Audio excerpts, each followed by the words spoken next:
kalian tahu nggak tragedi peristiwa G30S? Banyak jenderal-jenderal dan pahlawan-pahlawan Indonesia meninggal dengan cara yang brutal. Tapi dari hari itu, pahlawan-pahlawan diingat sebagai pahlawan Indonesia yang hebat dan memberi hidup mereka bagi Indonesia. Salah satu dari pahlawan yang meninggal pada gerakan 30 September adalah Jenderal Ahmad Yani. Dan hari ini kita akan melihat kisah kehidupannya.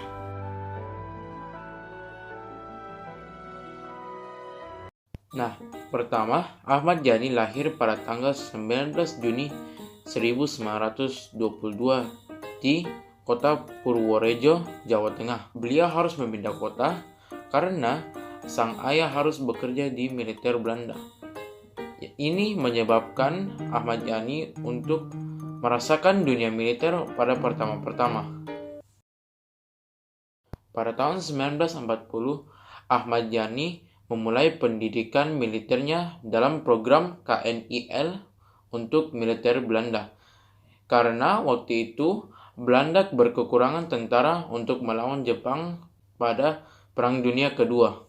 Ahmad Yani melihat program ini dan mengikut program tersebut sebagai tentara di militer Belanda.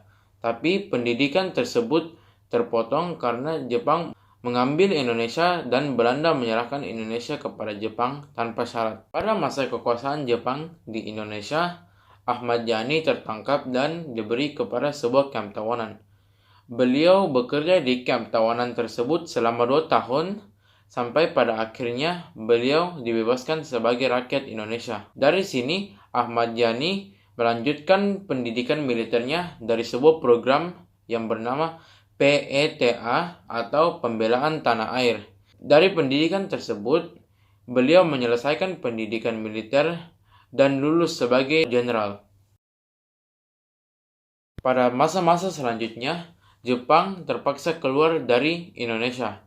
Dan dari Jepang terkeluar dari Indonesia, Belanda mencoba untuk mengambil alih kembali atas negara Indonesia. Tapi Indonesia telah merdeka. Karena itu, Belanda mencoba untuk secara paksa mengambil alih kembali. Ini menyebabkan beberapa pertempuran seperti pertempuran Ambarawa dan agresi militer Belanda yang pertama dan yang kedua. Nah, Ahmad Yani berperan dalam beberapa pertempuran tersebut, seperti pertempuran Ambarawa dan kedua agresi militer Belanda. Tapi Ahmad Yani paling terkenal dari kesuksesan berhasil menahan Inggris dari kota Magelang dalam beberapa pertempuran untuk mempertahankan kemerdekaan Indonesia. Ahmad Yani berperan dalam berbagai pertempuran tersebut. Salah satu cerita tentang Ahmad Yani adalah beliau mempertahankan kota Magelang dari tentara Inggris, dan karena itu Ahmad Yani dikenal sebagai pahlawan di beberapa daerah-daerah di Jawa Tengah. Kesuksesan Ahmad Yani sebagai jenderal tidak hanya terdapat sebelum kemerdekaan, tapi juga terdapat pada saat kemerdekaan dan sesudah kemerdekaan. Salah satu kesuksesan Ahmad Yani terdapat sesudah masa kemerdekaan Indonesia. Pada saat ini, ada beberapa kelompok-kelompok pemberontak yang tidak puas atau mau mengganti kemerdekaan Indonesia. Salah satu kelompok tersebut adalah Darul Islam Tentara Islam Indonesia, yang saya akan bahaskan di segmen selanjutnya. Pertama, saya akan memberikan sedikit dari konteks permasalahannya.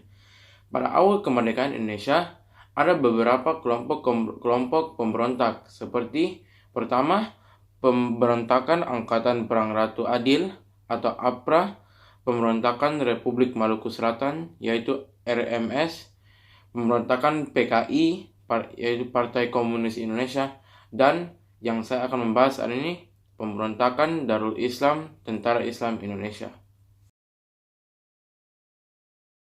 Pada pertamanya, Amir Fatah itu sepertinya biasa-biasa saja sama TNI. Tapi pada tahun-tahun selanjutnya didapatkan bahwa Amir Fatah lebih melawan kepada TNI, dan karena itu dia bergabung sama Majelis Islam dan membuat gerakannya sendiri, yaitu DITI atau Darul Islam Tentara Islam Indonesia. Di Kabupaten Tegal situ, DITI mulai pemberontakannya. DITI pertama memulai dengan menindasi warga-warga di daerah-daerah Tegal atau Jawa Tengah. Nah, terdapat bahwa DITI menyiksa 5 orang sampai salah satu dari orang tersebut meninggal dunia. Nah, DITI melanjutkan konflik tersebut dengan melakukan penembakan di Desa Selarang kepada tentara-tentara TNI yang ada di desa tersebut. Ini dilanjutkan dengan Amir Fattah yang mendeklarasikan negara Islam Indonesia di Kabupaten Tegal. DITI melanjut konflik tersebut dengan penyerangan pos-pos TNI pada Kabupaten Tegal, dan karena itu menculik 2 orang, RM Bambang Suprapto dan Abdul Jalil. Pada saat itu, pemerintahan di Kabupaten Tegal mencoba untuk memaksimalkan usaha mereka untuk menumpas pemberontak DITI. Karena itu, TNI membuat sebuah gerakan yang bernama Banteng Raiders. Gerakan tersebut mempunyai tujuan untuk menjalankan sebuah operasi yang bernama Gerakan Banteng Negara. Banteng Raiders dipimpin oleh beberapa letkol berbeda, tapi salah satu dari letkol tersebut adalah Letkol Ahmad Yani. Usaha lain dari TNI adalah menggunakan peperangan gerilya dan menggunakan taktik-taktik seperti ayam alas dan taktik nyundung. Usaha lain dari TNI yang bagi saya sangat kreatif adalah meminta bantuan dari rakyat-rakyat pada Kabupaten Tegal. Rakyat-rakyat tersebut lebih mengenal struktur geografik dan dapat membantu dalam menumpaskan DITI. Gerakan Banteng Negara menggunakan taktik-taktik peperangan tadi dan menyerang daerah Tegal dan Brebes pertamanya. Operasi tersebut berhasil untuk merampas daerah-daerah tersebut dari tangan DITI, yang menimbulkan kekalahan bagi seluruh DITI. Suksesan dari operasi Banteng Negara menyebabkan kekalahan bagi seluruh kelompok pemberontak DITI pada daerah Jawa Tengah. Satu persatu, semua pemimpin DITI ditangkap dan dipenjarakan. Salah satu dari pemimpin yang tertangkap adalah Amir Fattah yang dipenjarakan tapi akhirnya dibebaskan. Hasil dari operasi tersebut membebaskan warga dari penindasan yang dilakukan oleh DITI. Dari penumpasan DITI, kita dapat melihat usaha-usaha yang Ahmad Yani melakukan untuk membebaskan warga-warga dan rakyat-rakyat di daerah Tegal.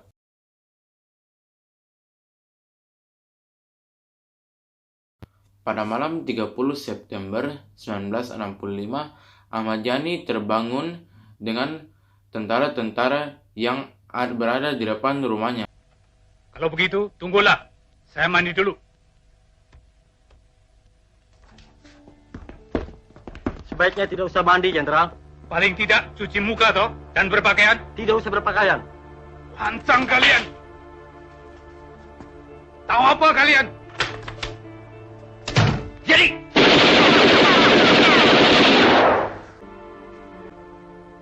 Ahmad Yani diperlakukan dengan secara tidak sopan dan akhirnya ditembak sehingga mati. Peristiwa tersebut dikenal sebagai G30S atau Gerakan 30 September. Kematian Ahmad Yani membuat beliau teringat sebagai pahlawan Indonesia dan pahlawan revolusioner yang melawan DITI. Jadi, opini pribadi saya bagi Jenderal Ahmad Yani adalah beliau adalah seorang jenderal yang hebat. Beliau dapat mempertahankan kemerdekaan Indonesia dari pemberontak-pemberontak dari luar maupun dari dalam negeri. Seperti Jenderal Ahmad Yani, saya juga mau mempertahankan kemerdekaan Indonesia melewati cara-caraku sendiri. Saya juga mau menjadi solusi bagi orang lain seperti Ahmad Yani menjadi solusi bagi warga-warga di Kabupaten Tegal. Terima kasih atas menonton videoku. Tuhan memberkati.